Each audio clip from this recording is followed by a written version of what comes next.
Shlema du Raphaël Pinto, Raphaël Ben Rachel, et deux d'entre nous aussi, Myriam Batnoach et Sophie Batnoach, Refoua Shlema. Est-ce que le cours peut être aussi pour l'élévation de l'âme du Rav Pachter?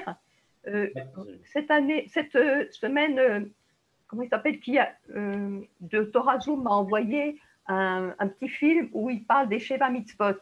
Et je lui ai dit que je demanderais que votre cours soit pour l'élévation du Rav Pachter. Absolument, pour l'élévation de son âme et pour la Refoua Shlema, pour la guérison complète du Rav Pinto, des deux personnes que vous avez citées, Myriam et Sophie. Et on va y rajouter tous les malades, tous ceux qui ont besoin de guérison, tous ceux qui ont besoin d'une aide et d'une délivrance, bien que ce soit pour leur mérite. Amen, merci. Alors donc, on va été le sujet que vous avez choisi d'ailleurs, est un sujet qui est à la fois très simple en apparence, mais très complexe en même temps. Et c'est ce qui le rend particulièrement important d'ailleurs. Il est très simple en apparence, pour quelle raison? Comment s'attacher avec Dieu? Comment se lier à lui? Quel est notre attachement à Dieu? Donc c'est un sujet très simple. Enfin, la question semble simple. Elle semble simple parce que nous, en tant que créatures, nous avons, par définition, nous avons tendance à nous dire que nous devons nous attacher au Créateur. C'est notre rôle, c'est notre vie. Il nous a créés, nous sommes ses enfants, tous autant que nous sommes. Et donc, dans ce cas-là, quelle est notre façon de nous lier à lui quand nous le percevons, à juste titre, comme notre Père? Dit comme ça a l'air très simple. En réalité, c'est une question qui est profondément bouleversante. Et elle est même fait une de ces questions-là qui sont au cœur de la pensée juive. Parce qu'on a une interrogation fondamentale. On nous dit, donc, toute l'idée de toute foi réelle, de toute conscience religieuse, bien que j'aime pas le mot religieux ici particulièrement, mais toute conscience spirituelle, disons, c'est précisément cela. Je veux me lier à Dieu. Je ne veux pas vivre dans un monde qui soit, en apparence, même superficiellement, séparé de son existence ou de son essence. N'oublions pas le fameux mot de Maïmonide, un des commandements de base, et qui s'applique d'ailleurs aussi au Bnei Noach. Ce n'est pas seulement un commandement au sens des 613 mitzvot. Nous devons reconnaître qu'il existe une essence première, une existence première, c'est le mot en hébreu. Et de cette existence première dérivent toutes les autres existences. Et si les autres existences n'existaient pas, je cite de mémoire Maïmonide, mais le sens y est, même si les mots sont un petit peu modifiés, et si toutes les existences disparaissaient, lui seul existerait, et si, Shalom, cette existence-là n'existait pas, aucune autre existence ne pourrait apparaître.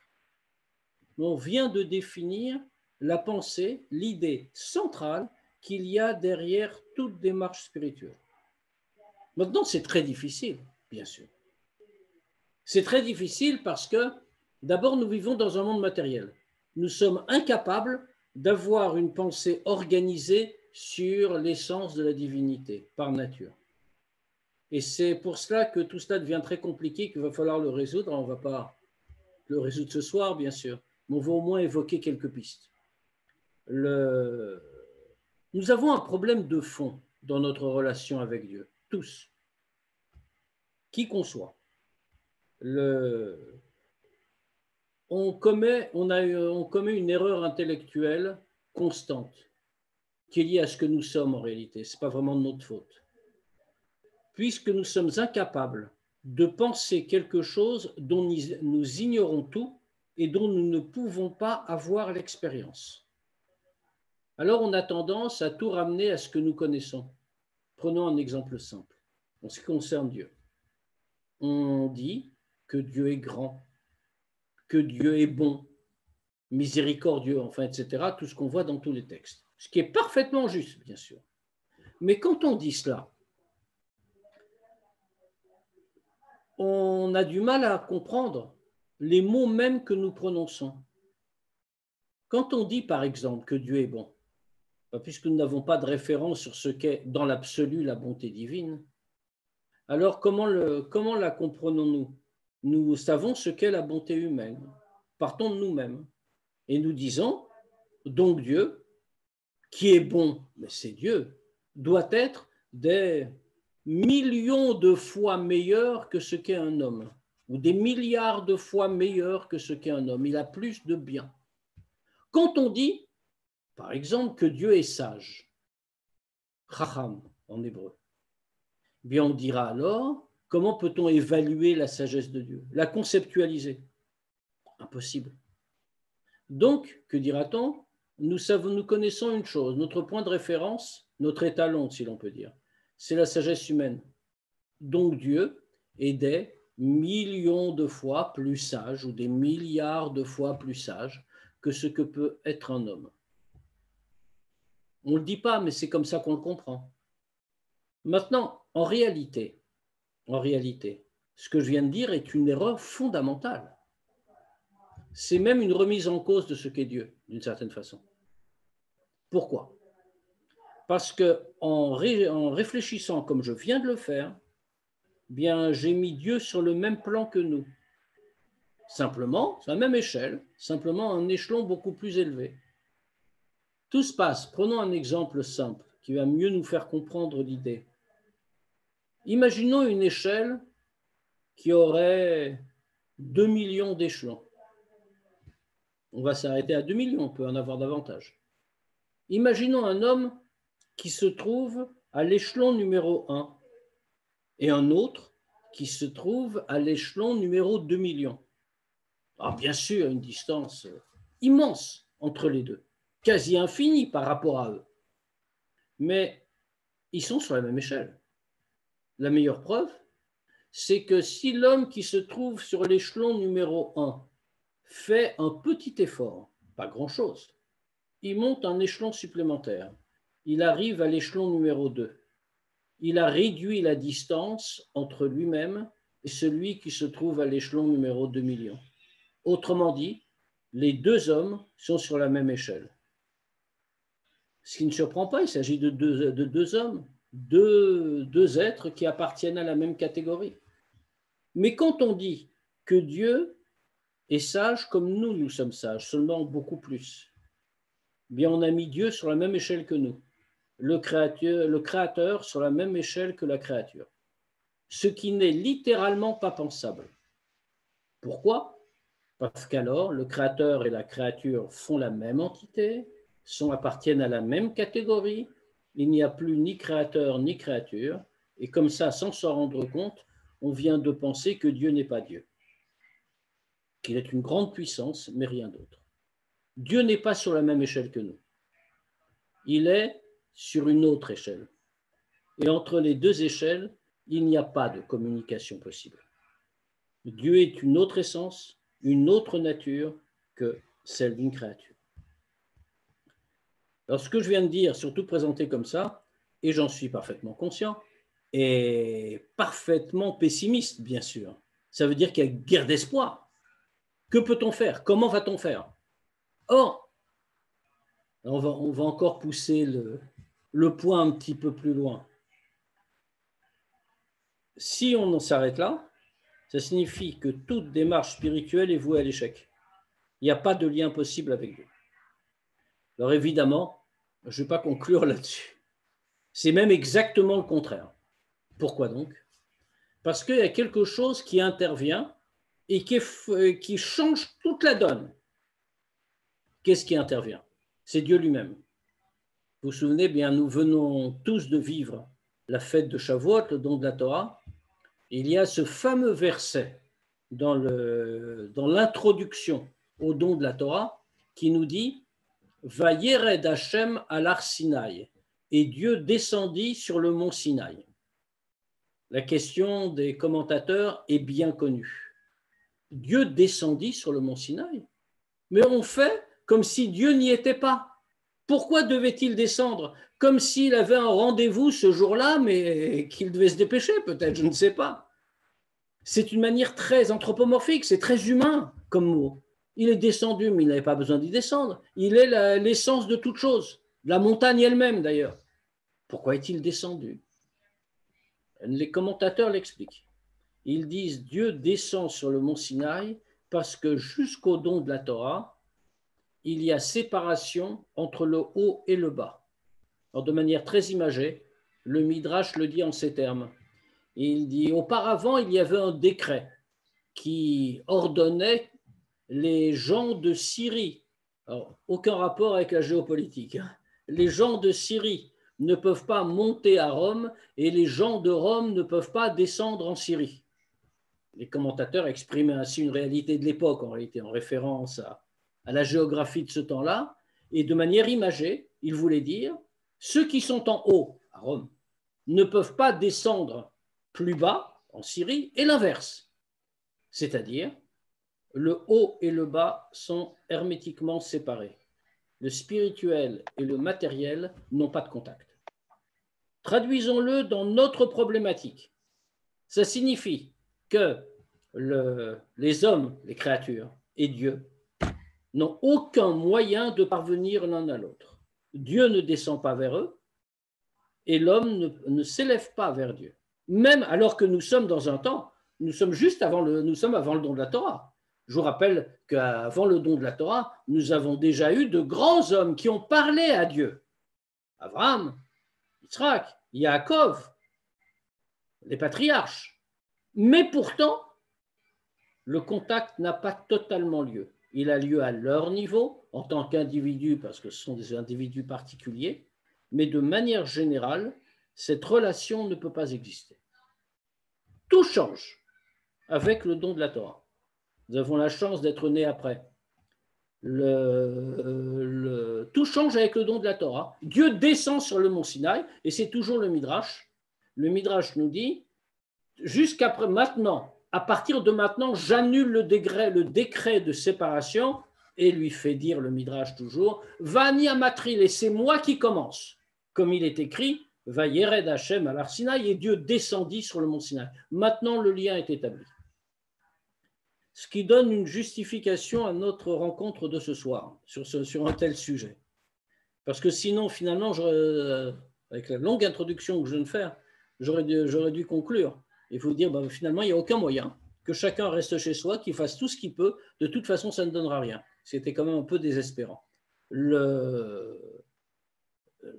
Depuis le don de la Torah, tout a changé.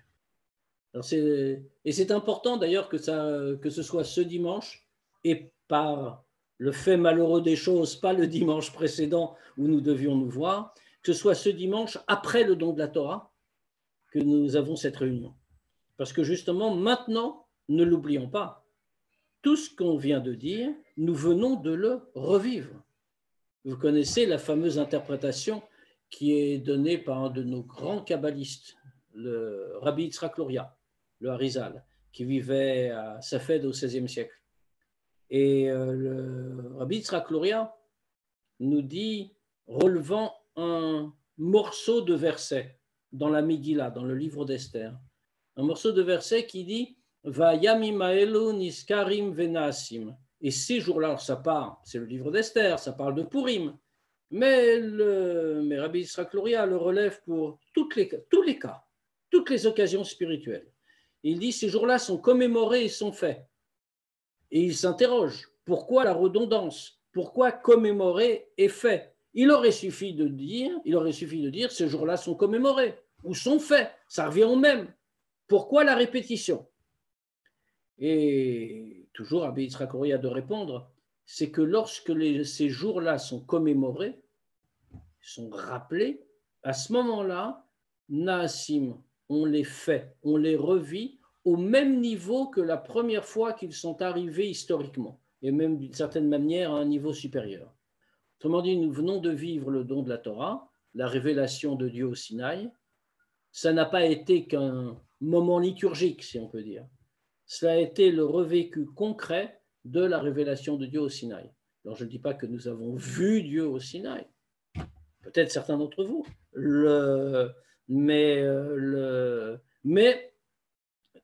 spirituellement, nous avons vécu exactement la même chose. Autrement dit, cette déclaration de Dieu, je suis celui qui commence, je brise la séparation, je descends vers vous, Vayered al Sinaï, il est descendu sur le mont Sinaï, autrement dit vers le monde matériel. Eh bien, cette avancée-là, nous l'avons vécue à nouveau. Donc, c'est vraiment le moment de s'interroger, puisque maintenant, puisque ce qui nous était impossible jusqu'ici, le lien qui était impossible jusqu'ici, est possible maintenant. Simplement,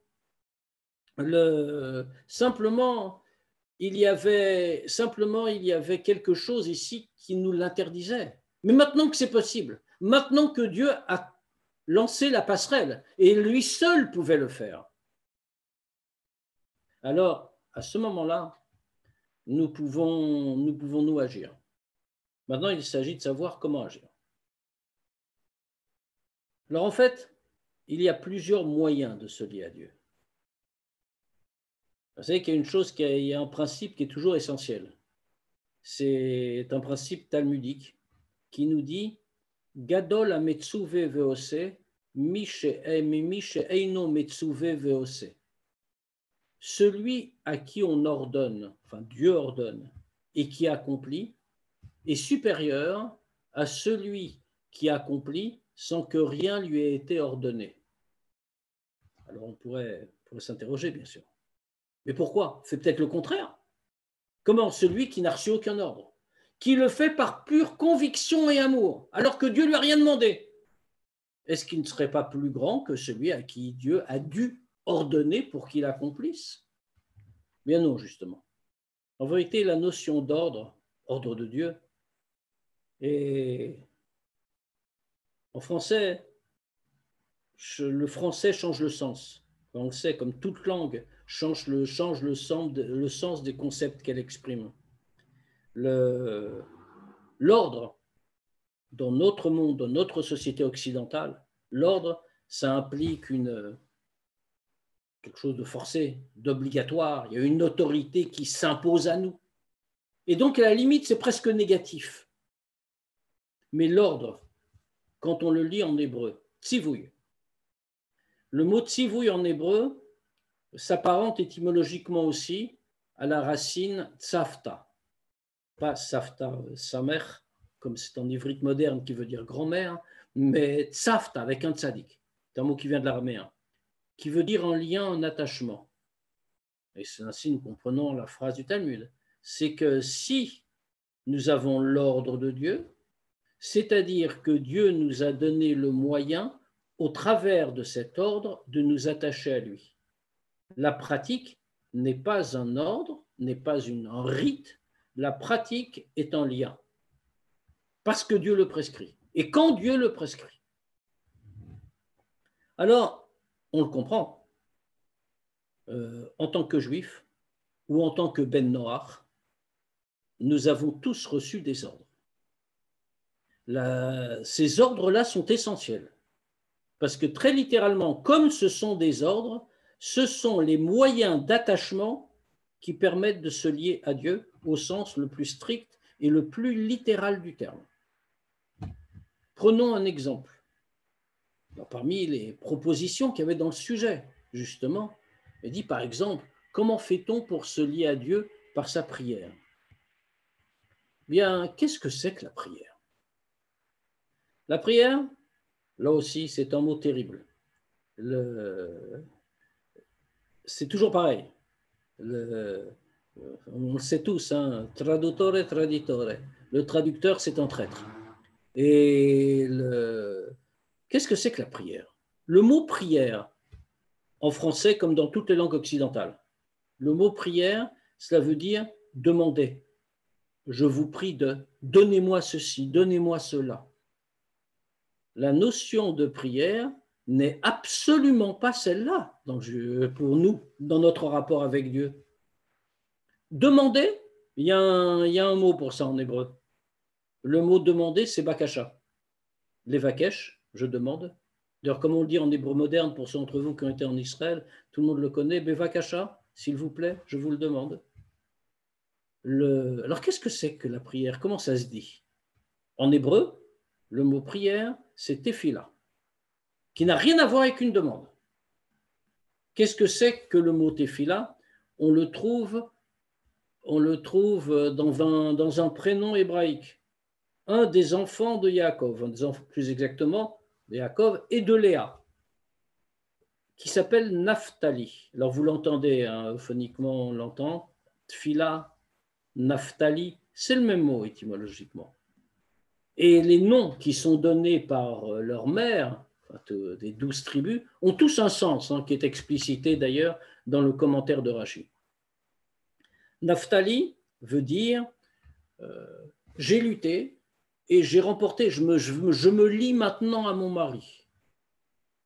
Autrement dit, la prière est le moyen, au travers d'une véritable lutte, de s'attacher avec Dieu. Pourquoi une lutte? Pourquoi un combat? Là aussi, Rachi est très éclairant sur ce sujet. Rachi est toujours une référence à laquelle on peut se fier. Il nous dit, citant les commentaires talmudiques, il nous dit Sha'at Tfila, Sha'at Kirva. Le moment de la tefila, donc on va éviter le mot prière qui est connoté autrement. Donc le moment de la tefila est un moment de combat. Un mot fort. Hein. Kirva, c'est vraiment un combat, le combat à l'antique, autrement dit, le soldat en face, épée contre épée, etc. Pourquoi est-ce que la tefila est un moment de combat? D'autant plus que dans la conscience collective occidentale, on a plutôt tendance à voir la tefila, la prière cette fois-ci, comme un moment de contemplation, un exercice très pacifique. Or, qu'est-ce que, littéralement, d'une certaine manière, un exercice d'absence, de retrait du monde. Rachi vient nous dire, c'est un moment de combat. Quel rapport? Comment peut-il y avoir combat dans un moment aussi saint, aussi spirituel? Bien justement, c'est ça tout le but. Qu'est-ce que nous sommes, nous tous? Créatures de Dieu. Nous sommes des gens à qui Dieu a confié son monde en dépôt pour en faire quelque chose. Quel est notre travail dans ce monde? Enfin, il y a une question encore plus fondamentale. Ce n'est pas le sujet du jour, mais une question encore plus fondamentale. C'est, mais pourquoi Dieu a besoin de nous? Dieu est parfait. C'est même sa définition. Enfin, une de ses définitions. Dieu a besoin de nous. Si on dit que Dieu a besoin d'une création ou de créatures, c'est dire qu'il lui manquait quelque chose qui était inatteignable autrement. Or, Maïmonide a des mots extrêmement sévères sur cette conception. Il dit, mais si on dit que Dieu n'est pas parfait, s'il lui manque quelque chose, ou si on peut penser qu'il lui manquerait quelque chose, au point d'avoir à nous créer, dans ce cas-là, c'est qu'on dit qu'il est imparfait. S'il est imparfait, cela revient à dire qu'il n'est pas Dieu. Il n'est pas la totalité. Bien entendu, on va éviter de commettre cette erreur. Ce qui veut dire que Dieu n'a pas besoin de nous. Alors à quoi servons-nous? Il n'a pas besoin de nous, pourquoi sommes-nous là? Dieu ne fait rien pour rien. D'ailleurs, là aussi, on a une phrase talmudique très éclairante. Kol ma shebara HaKadosh Baruch Hu ba'olamo, lo bara davar echad levatala. Dans tout ce que Dieu a créé dans son monde, il n'a rien créé en vain. Autrement dit, alors je résume ce qu'on vient de dire.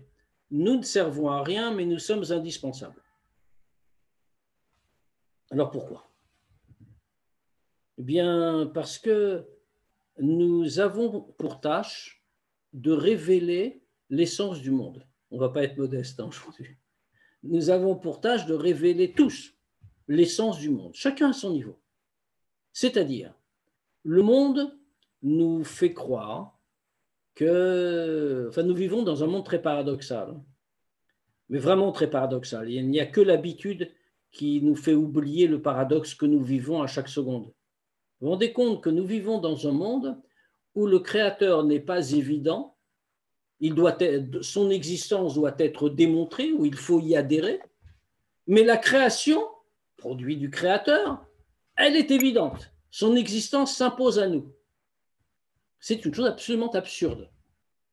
Autrement dit, la création a besoin de dire que le Créateur existe, parce que sinon on pourrait croire qu'il n'existe pas. Comment est-il possible qu'il y ait création sans Créateur? Donc, que devons-nous faire? Ben, nous avons un petit travail à accomplir. Percer l'épaisseur du monde, la grossièreté matérielle du monde, et révéler sa réalité, c'est-à-dire l'existence du Créateur. Alors, je ne suis pas en train de dire qu'il faut entreprendre des campagnes pour dire, vous savez, Dieu existe, rappelez-vous, ce n'est pas du tout de ça qu'on est en train de parler. Même si peut-être, ça pourrait ne pas être inutile. Mais c'est autre chose. Par notre travail, notre existence, nos actions, nous perçons l'épaisseur du monde. Au moment de la tfila, que faisons-nous? Nous nous adressons à Dieu. Nous prions Dieu, puisqu'il faut employer les mots en français. Nous prions Dieu, ou plutôt nous parlons à Dieu. Et quand nous lui parlons, nous révélons Dieu dans ce monde. C'est-à-dire, et nous combattons, parce que le monde nous assaille, parce que notre propre corporalité s'oppose à ce que nous reconnaissions Dieu. Alors, le premier travail, c'est celui-là. C'est repousser l'obscurité du monde, effectivement, dans le rapport direct que nous avons avec lui dans la prière. Et encore une fois, c'est compliqué. C'est-à-dire très simple hein, quand c'est dit comme ça, bien sûr. On se dit, on va parler à Dieu, tout va très bien. Mais repousser soi-même. Rentrer au-dedans de soi, premier travail. Rentrer au-dedans de soi. Repousser la grossièreté qui nous oblige à considérer les choses pour uniquement ce que nos yeux de chair les voient. Et parler à Dieu de telle façon que nous nous attachons à lui et que derrière, si on le fait, si on est parvenu à le faire comme il le faut, le monde ne soit plus le même, au moins à nos propres yeux. Mais ne croyons pas que c'est une petite victoire si ce n'est qu'à nos propres yeux. Quand un homme, quelque part, où qu'il soit, qui qu'il soit, reconnaît Dieu dans le monde, alors à ce moment-là, c'est le monde tout entier qui a un peu évolué. Et le fait que le monde évolue un petit peu, eh bien ça change tout le monde. Alors c'est le premier travail, mais ce travail-là a d'autres aspects. Parce que comme on vient de le définir, finalement notre effort ne doit être que spirituel. Alors ça c'est l'autre danger, l'autre tentation. Et là aussi, c'est un résultat direct de la culture occidentale. La culture occidentale a évolué dans un sens où le spirituel et le matériel sont séparés. Il y a d'un côté, comme on dit, le profane, et de l'autre côté, il y a le sacré, il y a le matériel et il y a le spirituel. Deux domaines. Dire cela, c'est comme si on limitait Dieu d'une certaine manière. Comme si Dieu n'était pas le tout. Vous savez, la fameuse phrase Shema Israël, Hashem Elokeinu, Hashem Echad. Écoute Israël, l'Éternel est notre Dieu, l'Éternel est un. Qu'on traduit habituellement, c'est pas faux, comme l'affirmation du monothéisme. Il n'y a qu'un seul Dieu. Les commentateurs ne manquent pas de relever quelque chose et qui concerne, encore une fois, c'est un commandement aussi, ce qu'on va dire, et ce commandement-là concerne bien sûr les Bnei Israël, puisqu'ils ont reçu la Torah, mais ça concerne également les Bnei Noach. C'est un des commandements qui s'applique à eux. Dans cette phrase, on a entendu « l'Éternel est un » à la fin de la phrase. Donc, on en a conclu, c'est l'affirmation de l'existence d'un Dieu unique. Alors, ce n'est pas faux, mais c'est quand même une erreur. Parce qu'en réalité, si c'est uniquement ce que l'on veut dire, l'expression est très ambiguë. Parce que quand on dit de Dieu qu'il est un, ça n'exclut pas qu'il y en ait un deuxième. Shalom, bien sûr. Mais cela dans les termes, ça ne l'exclut pas. Autrement dit, on pourrait parfaitement se dire, ben voilà, l'Éternel est un. Maintenant, j'en ai un autre qui est deux. Le numéro 2. L'un n'exclut pas l'autre. C'est d'autant plus étonnant qu'on ait choisi cette expression que, d'abord, qu'on ait choisi, que Dieu ait choisi cette expression, puisque c'est dans le texte même de la Torah, qu'il y a un autre mot en hébreu pour la notion d'unique, c'est Yachid. Autrement dit, si on avait dit, écoute Israël, l'Éternel est notre Dieu, Hachem, non pas Echad, un, mais Yachid, unique. Ça aurait été beaucoup plus clair. Là, ça excluait effectivement qu'il y ait toute pensée supposant l'éventualité d'une deuxième divinité. Donc ici, on a employé, la Torah a employé à dessein le mot Echad, un, avec toute l'ambiguïté qu'il y a. Pourquoi? Parce que ne veut-on nous dire justement Dieu est un, ça va beaucoup plus loin que le simple monothéisme qu'on a défini. Dieu est un avec toute sa création, avec son monde. Comme on le sait d'ailleurs, le mot Echad, un, en hébreu, s'écrit en 3 lettres. Aleph, Chet et Dalet.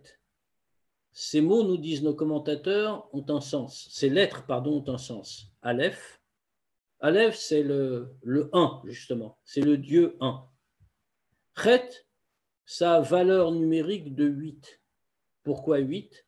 Cela correspond aux 7 cieux et à la terre. Création traditionnelle.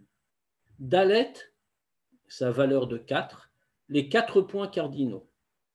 Autrement dit, Dieu pénètre tous les degrés, les 7 cieux et la terre, et il est aux 4 points cardinaux. Autrement dit, Dieu n'est pas loin du monde. Dieu est un avec le monde. On va le dire autrement. Le monde n'est pas séparé de Dieu. Cela veut dire que Dieu inclut la totalité, le spirituel bien sûr, mais également le matériel. En réalité, si on veut voir plus loin, on dira que le matériel et le spirituel sont simplement 2 données. Il n'y a pas intrinsèquement de supériorité du spirituel sur le matériel de ce point de vue-là. Pourquoi? Parce que les deux sont des créations de Dieu. Il y a bien sûr, bon, on dira, nous sommes des êtres humains. Donc bien sûr, on dira, les mondes spirituels, les degrés du spirituel sont infiniment supérieurs à notre monde matériel. C'est vrai, mais changeons d'angle de vision. Ne regardons pas du bas comme des créatures humaines, regardons du haut comme si on était, si on peut dire, à la place de Dieu. Le spirituel, dans ses plus hauts degrés, les mondes spirituels, les domaines du spirituel, comme on voudra dire, comme notre monde matériel, tout cela est la même chose essentiellement, c'est-à-dire une création de Dieu, création spirituelle, création matérielle, mais rien d'autre qu'une création. C'est dire que, alors qu'on parlait de la prière, de la tfila, comme un acte spirituel par essence, mais on ne peut pas se contenter d'un acte spirituel, d'un acte de combat contre justement la grossièreté matérielle. La repousser, faire apparaître la divinité, c'est très important. Mais ce n'est pas seulement de cela qu'il s'agit. Il faut aussi avoir une action sur la matérialité du monde. Autrement dit, ne pas repousser le monde, mais le transformer, le changer.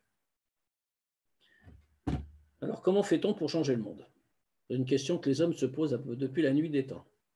On a des réponses très simples en réalité. Les révolutions, ça marche parfois, mais le plus souvent, ça ne marche pas. Et ça ne dure pas éternellement. Mais une révolution constante à faire.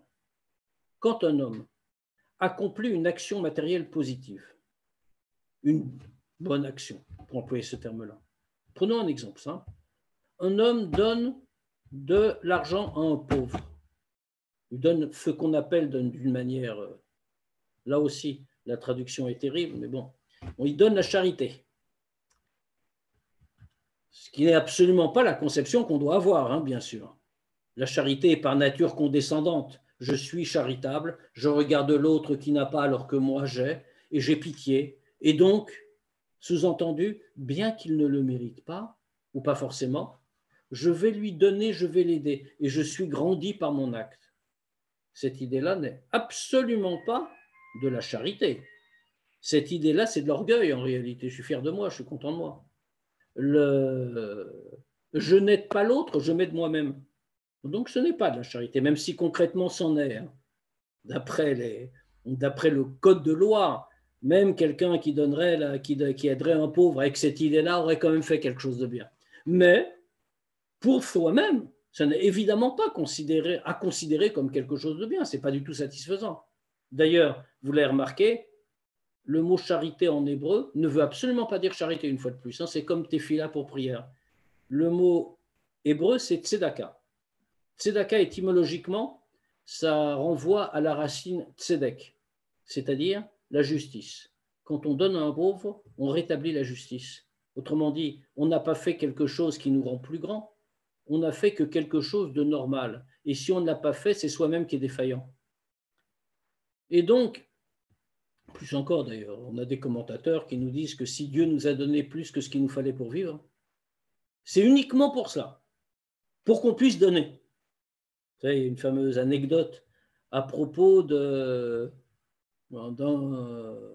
gouverneur romain d'un temps, en Judée historique, il s'appelait Turnus Rufus. Et alors, il n'a pas laissé de très bons souvenirs hein, dans l'histoire juive, puisque le Talmud qui parle de lui le surnomme Turnus Rufus Aracha. Turnus Rufus le mauvais, donc c'est pas très sympathique. Et il y a eu des gouverneurs romains de différents types. Bon, ils n'ont jamais été très aimables, hein, c'était des occupants, les envahisseurs, mais il y en avait qui étaient plus justes que d'autres. Celui-là était un des mauvais. Et il était à l'époque de Rabbi Akiva.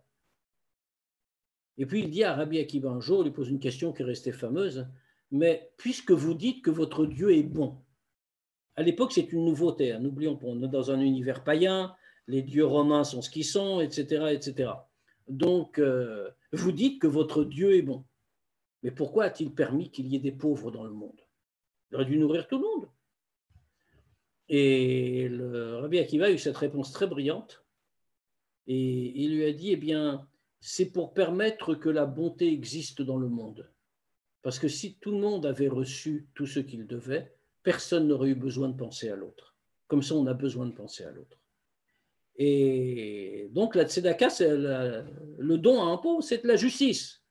Nous sommes les intermédiaires dans une œuvre divine quand on donne de l'argent à un pauvre. Autrement dit, ce que nous avons ne nous appartient pas. Cela nous a été donné pour que nous le redistribuions. Et maintenant, quand on le fait, qu'est-ce qu'on fait? Vous vous rendez compte qu'on fait une chose absolument prodigieuse. Cet argent que nous donnons, d'un point de vue strictement légal, ne parlons pas d'un point de vue spirituel, on l'a vu, Dieu nous le donne pour qu'on le redistribue. Mais d'un point de vue strictement légal, il nous appartient. Nous ne sommes pas des voleurs, nous avons plein droit dessus. On pourra en faire ce qu'on veut. Mais qu'est-ce que nous faisons? Nous le retirons de notre propre jouissance et nous le donnons à quelqu'un d'autre. Alors même si, avec tout ce qu'on vient de dire, c'était pour cela que c'était donné, mais malgré tout, légalement, personne ne nous y oblige. Alors, que se passe-t-il? Eh bien, quand nous faisons ça, nous avons changé la nature de l'argent que nous donnons, et donc de celui que nous possédons. Allons plus loin. Cet argent, encore une fois, nous ne l'avons pas volé. Nous avons travaillé, souvent durement, pour le gagner. Et là aussi, il nous appartient de plein droit. Mais quand nous donnons cet argent à un pauvre, ou à une cause charitable ou juste, etc., c'est la même idée, eh bien, nous prenons l'œuvre de nos mains, nous prenons le travail que nous avons investi et nous lui donnons un autre sens. Oui, ce n'est pas que l'argent qui a changé de nature. Ce n'était pas d'outil de jouissance privée. Il est devenu instrument de la volonté de Dieu dans le monde. Mais même notre travail qui a servi à le produire n'est plus simplement un travail profane, c'est un endroit c'est un lieu, une activité qui nous permettent d'accéder à la volonté de Dieu, à la réalisation de son souhait dans le monde. Donc, ce qu'on vient de dire, c'est que dans la vie quotidienne, on peut s'attacher à Dieu. On pourrait croire que s'attacher à Dieu, c'est uniquement dans des moments privilégiés, quand on est ensemble et qu'on parle de choses importantes, quand on prie, etc., etc. Non, c'est tout le temps. En réalité, c'est tout le temps. Si l'on va, je reprends l'exemple du travail, si l'on va travailler en sachant, mais sincèrement bien sûr, pas en se contentant de le dire, en sachant que lorsqu'on va travailler, le produit de notre travail sera une manière de servir Dieu, alors c'est notre travail qui est un élément du service de Dieu. Quand on marche dans la rue et que notre attitude est celle de quelqu'un qui est conscient que Dieu marche avec lui, plus encore en lui d'une certaine façon, qu'il est environné de Dieu, puisque comme nous le dit le Zohar, let atar panou mine, il n'existe aucun endroit vide de Dieu. C'est la conséquence du texte de Maïmonide qu'on disait tout à l'heure, même si le Zohar est antérieur à Maïmonide. Mais Maïmonide l'exprime très bien. Rien n'existe en dehors de Dieu. C'est-à-dire, quand je marche dans la rue, quelle que soit la rue, quel que soit le pays, quel que soit l'environnement, bien, je ne marche pas dans un endroit vide de Dieu. Si je marchais dans un endroit vide de Dieu, cet endroit-là n'existerait pas, donc je ne pourrais pas y marcher. Ce qui veut dire que lorsqu'on avance avec cette idée-là en tête, alors à ce moment-là, ben c'est le monde qui change. La rue a changé. Autrement dit, allons encore un peu plus loin. Où marchons-nous? Nous marchons finalement dans le sanctuaire de Dieu constamment. Alors la question suivante, c'est bien sûr, comment se comporte-t-on dans le sanctuaire de Dieu? Imaginons que nous ayons l'occasion d'entrer dans le temple de Jérusalem. Comment est-ce qu'on... Bon, aujourd'hui, c'est un petit peu difficile, mais un jour, Mashiach va venir, et quand le Messie sera là, on pourra s'y rendre. Et à ce moment-là, que se passera-t-il? Comment pourra-t-on faire? Comment se comportera-t-on? Je ne dis pas quand on va aller prier, apporter une offrande, mais on y va. Imaginons que nous y soyons. On fait quoi? Remarquez une chose, quand quelqu'un qui n'a rien à voir avec nous, le Kohen Gadol, le grand prêtre, à l'époque du temple justement, qui rentrait une seule fois par an dans le Kodesh HaKodashim, dans le Saint des Saints, l'endroit le plus saint du temple, où Dieu apparaissait constamment, la Shrina s'y trouvait. Eh bien, le Kohen Gadol demandait des bénédictions à ce moment-là, des bénédictions ritualisées, qui étaient écrites. Il ne demandait pas n'importe quoi. Les bénédictions se trouvent encore dans les textes. Et il demandait des bénédictions très simples. Il demandait une bénédiction pour lui-même, pour les Kohanim en général, en tant que prêtre. Et puis, il demandait pour lui-même à titre personnel et sa famille, sa femme, ses enfants. Et puis, il demandait ensuite pour tout le peuple. Mais, honnêtement, on n'a pas autre chose à faire quand on a Dieu en face. On aurait pensé à des grandes pensées mystiques. Pas du tout. Mais pourquoi? Parce qu'on est dans le sanctuaire, justement. Quand on est avec Dieu, c'est dans la vie quotidienne, ça se voit. Et la bénédiction est pour la vie quotidienne. Alors oui, bien sûr, éléments privilégiés, des cérémonies, des rituels, qui sont importants et qui sont prescrits en plus. Donc, effectivement, c'est important. Bien sûr, il y a les moments privilégiés aussi, que sont, entre guillemets, encore une fois, la prière, la tefila, telle ou telle bonne action, etc. L'étude, notre rencontre aujourd'hui et toutes celles que vous pouvez avoir. Mais il y a tout le reste. Il y a le monde. Et le monde, c'est être constamment dans le sanctuaire de Dieu. Et c'est comme ça qu'on s'attache à lui en réalité. Parce que sinon, il va y avoir le risque, c'est que finalement le spirituel, ce soit la plus petite partie du jour. Alors tout le temps, on dira comme, entre guillemets, c'est horrible cette expression, comme un homme normal, c'est-à-dire qu'on n'a pas de pensée spéciale, on vit parce qu'on vit, on est une machine matérielle, on a besoin de travailler, de manger, de dormir, on fait tout ça. Et puis, il y aura des moments privilégiés où on s'adonnera notre passe-temps favori, on pensera à Dieu. Mais ça veut dire qu'il ne resterait rien de la vie. Il ne resterait finalement que des petits moments, des étincelles d'intensité différentes au milieu du jour. Alors, ce n'est pas comme ça qu'on peut s'attacher à Dieu, bien sûr. Si on s'y attachera pendant ces quelques étincelles. Mais ce qu'il faut justement, et ça nous renvoie à l'idée de la prière, c'est pour ça que j'ai commencé par parler de la prière, repousser l'obscurité du monde. La repousser et faire justement que la lumière apparaisse. Mais où est-ce qu'elle apparaît? Elle apparaît dans notre manière d'être, dans notre manière de vivre, dans la vôtre, dans la mienne, dans celle de chacun d'entre nous et chacun à son niveau. Alors on le voit, s'attacher avec Dieu d'une certaine manière, et je vais conclure là-dessus parce qu'on va se donner un temps pour les questions quand même. L'idée, c'est qu'en réalité, notre vie n'a qu'un seul sens. C'est celui du service de Dieu. De toutes les manières possibles. De toutes les manières qui sont accessibles à une créature. Et quand nous servons Dieu de cette façon-là, dans notre vie quotidienne et par nos actes spirituels particuliers, bien sûr, bien à ce moment-là, on ne s'élève pas au-dessus de soi-même. On est vraiment soi-même. Parce que notre essence est celle de Dieu. C'est quand on ne s'élève pas de cette façon qu'on n'est pas tout à fait soi-même. Vous savez, il y a une histoire, on me demandait une histoire tout à l'heure, en voilà une toute petite. Il y avait un très grand maître du chassidisme qui s'appelait Rabbi Zoussia de Anipoli, de la ville, enfin du village d'Anipoli, qui existe encore en plus. C'était un élève du Magui de Mézérich, c'est-à-dire du successeur du Baal Shem Tov. Et un jour, il a eu cette expression. Il a dit, quand je monterai dans l'autre monde, après 120 ans, comme on dit toujours, quand je monterai dans l'autre monde, on ne me demandera pas pourquoi je n'ai pas été Abraham, Yitzhak ou Yaakov. On me demandera pourquoi je n'ai pas été Zoussia. Et ça va très loin. Chacun a un potentiel, chacun a une capacité. Et chacun peut accomplir ce service de Dieu. Alors on ne lui demande pas d'être un des patriarches. Aucun de nous ne le sera. On ne lui demande pas d'être Moïse non plus. Mais on lui demande d'être lui-même, de remplir le vêtement qu'on lui a donné avant de descendre. Et cela, comme on l'a dit, c'est par nos actes de tous les jours. Les actes de tous les jours, et la prière, dans ce cas-là, qu'est-ce qu'elle devient? Elle devient un peu un moteur pour toute la journée.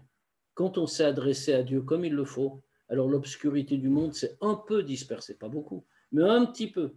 Et on obtient une force, une puissance qu'on va utiliser ensuite toute la journée. C'est notre travail à tous. Et si nous le faisons tous, il y a une promesse. C'est qu'à ce moment-là, Dieu se révélera, nous aurons le Mashiach, le Messie qui va venir. Et à ce moment-là, comme le termine Maïmonide d'ailleurs, et la terre sera pleine de la connaissance de Dieu comme l'eau recouvre les mers. On va souhaiter que ce soit très vite. Et je vais vous laisser la parole. Dans ce cas, il faut rebrancher vos micros.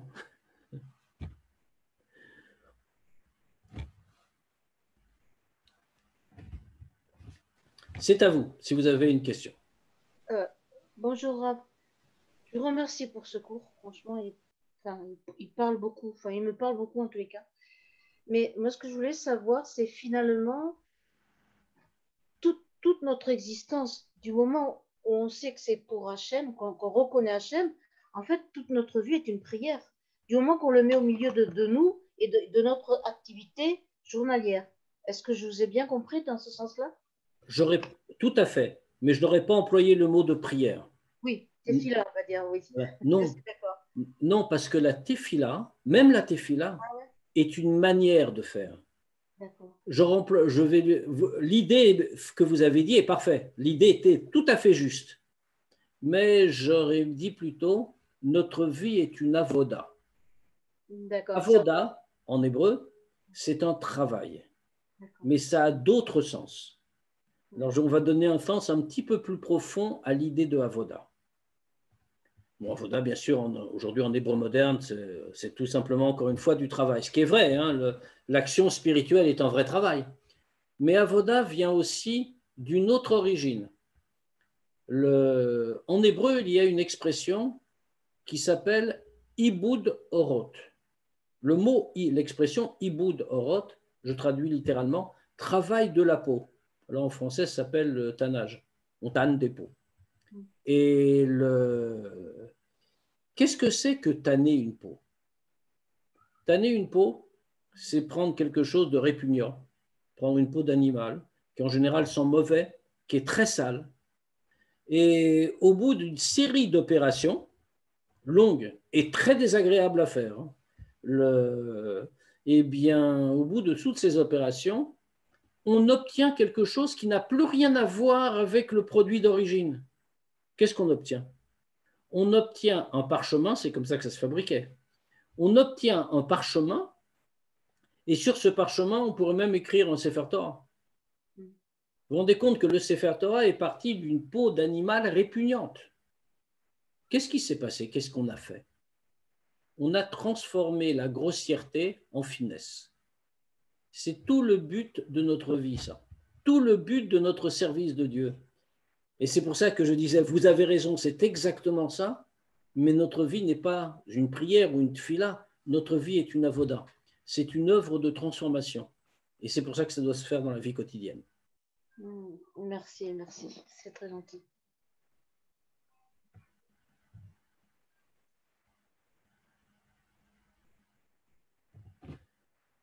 Tout est clair?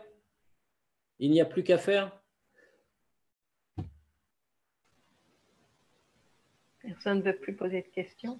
Je voulais attendre justement que tout le monde puisse avoir terminé. Déjà, merci beaucoup, Rav, comme disait Lydiane, ouais, pour votre cours toujours aussi profond, aussi prenant.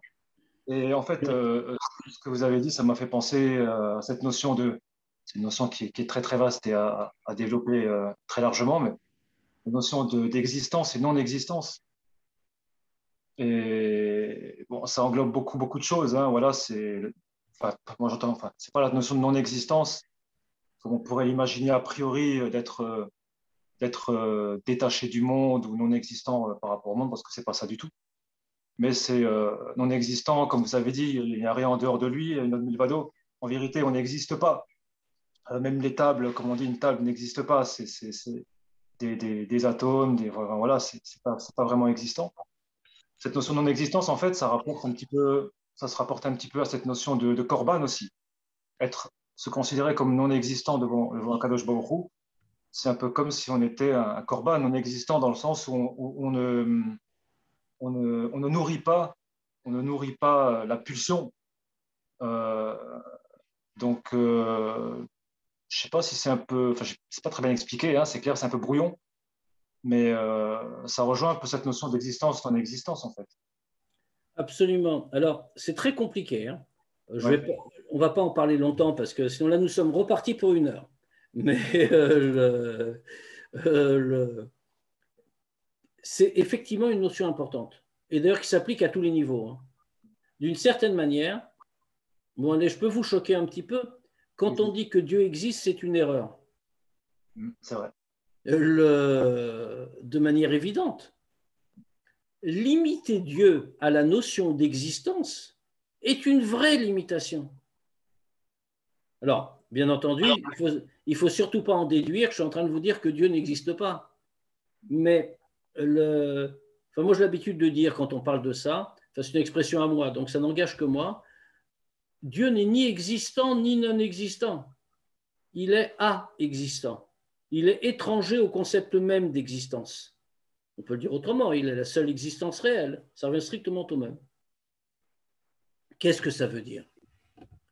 Ça veut dire que nous avons nous-mêmes. Il est très difficile de se considérer comme non existant. Alors on peut toujours le dire. C'est une jolie façon de voir. Mais ça n'est jamais sincère. Si je n'existe vraiment pas, dans ce cas-là, je n'ai aucun intérêt dans ce monde. Littéralement, je ne ressens rien, etc., etc. Par ailleurs, on nous demande d'exister. C'est ça que c'est complexe. On nous demande d'exister. Parce que si nous n'existons pas, mais qui pourrait faire la volonté de Dieu dans ce cas-là? Une non-existence. Donc, nous devons à la fois exister et ne pas exister. Comment on fait ça?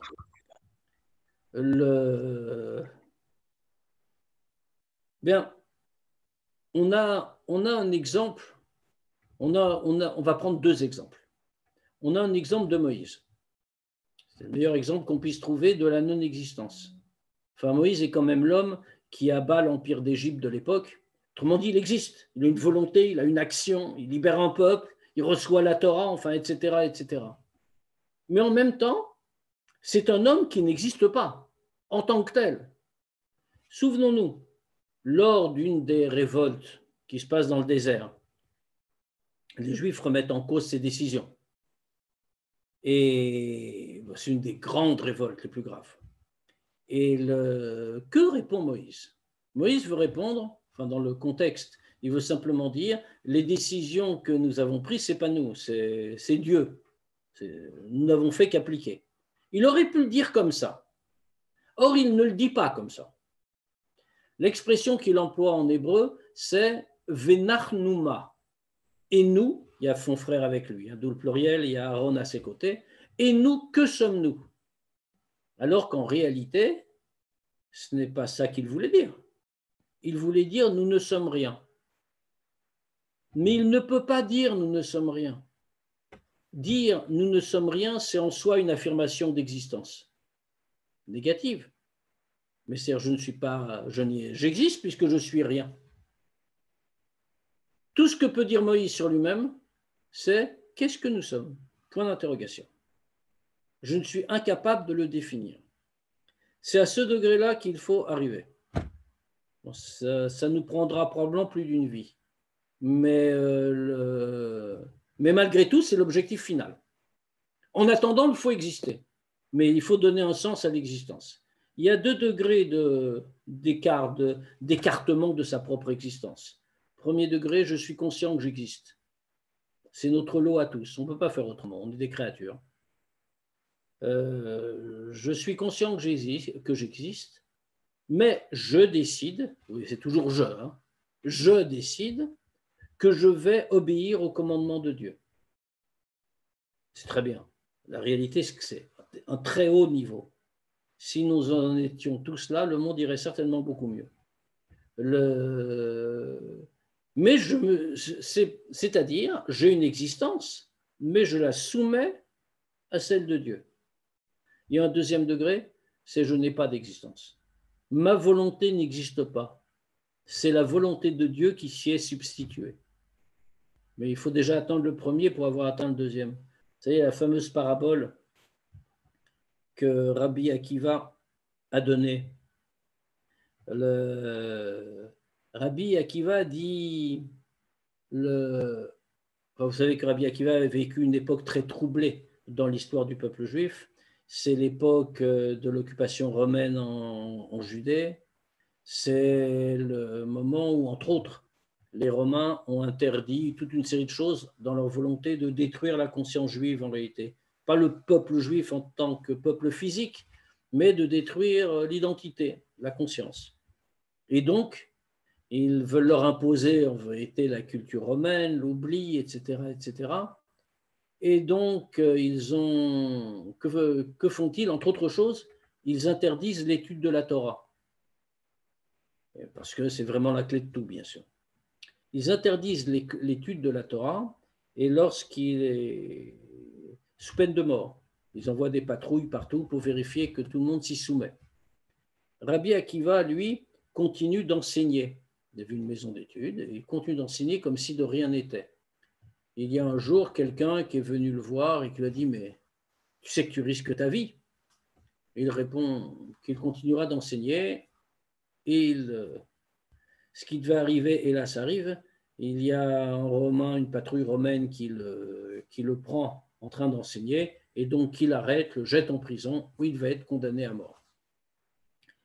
Et dans sa cellule, il se trouve qu'il retrouve cette fameuse personne. On a même le nom de la personne, qui n'était pas un des grands sages, c'est même plutôt le contraire. Il s'appelait Papous Ben Yehuda.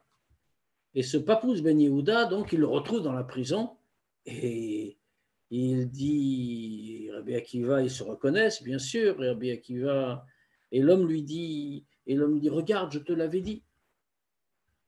Et Rabbi Akiva lui raconte.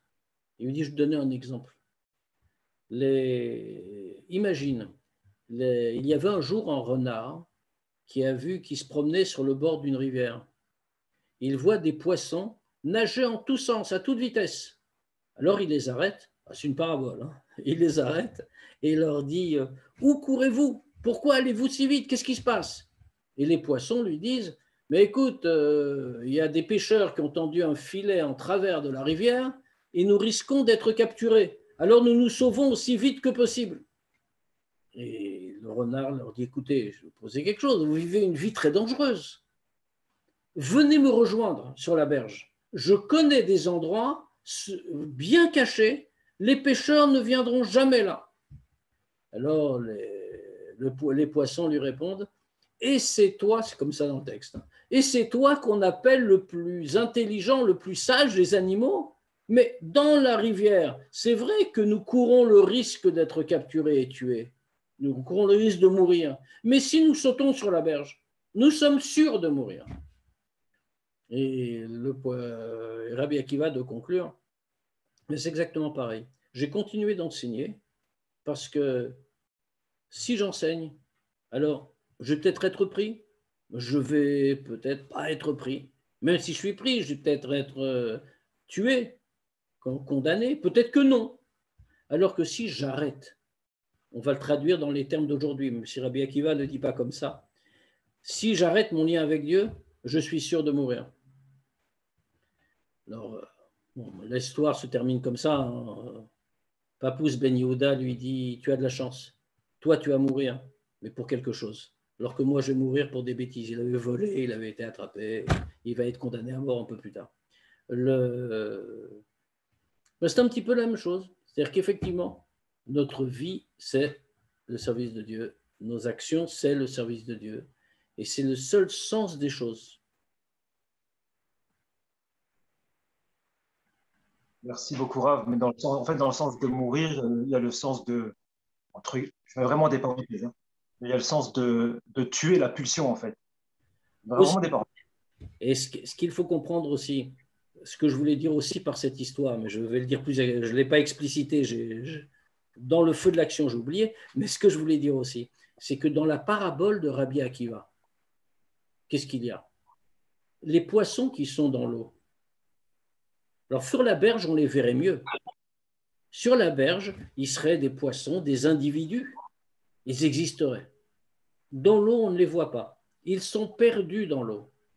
Tout ce qu'on voit, c'est l'eau. Là-dedans, il y a plein de choses, entre autres ces poissons-là. Mais pas seulement.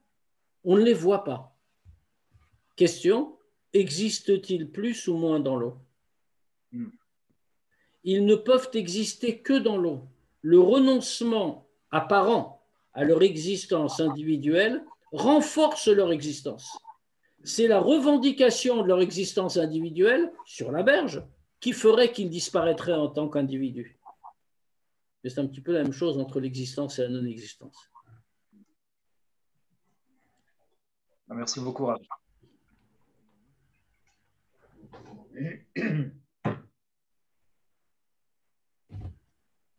Rav, je voudrais vous poser la question que plusieurs d'entre nous, notamment des personnes qui sont ici, m'ont posé une question cette semaine pour des circonstances de leur vie qui sont tout à fait différentes. Comment on peut choisir, comment je sais que c'est ça que je dois faire ou que c'est ma propre volonté? Vous disiez, on ne me demandera pas d'être Moshe Rabbeinu, mais d'être moi. Comment je sais que telle ou telle chose, concernant le travail, concernant une décision de famille, etc., je dois faire ça? C'est Dieu qui me le demande ou c'est moi qui voudrais? Alors, il y a quelques règles simples. Quand il s'agit d'un acte du service de Dieu à proprement parler, autrement dit un acte rituel, une prière, un don, quelque chose. Dans ce cas-là, il faut toujours aller vers ce qui nous paraît le plus difficile. Pourquoi? Parce que le corps va toujours refuser ce qui lui est plus difficile. Autrement dit, quand on fait quelque chose qui est bien pour Dieu, alors soi-même, on va vouloir s'en retenir, à moins qu'on soit à un degré spirituel tel qu'on n'ait plus ce genre d'obstacle. Mais si on l'était, ça se saurait.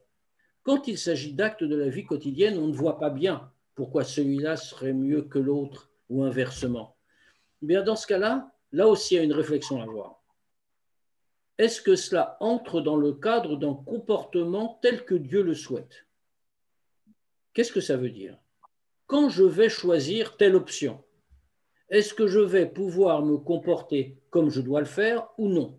Est-ce que je vais me comporter mieux ou moins bien? Si cela va m'entraîner à me comporter mieux, alors c'est Dieu qui le veut.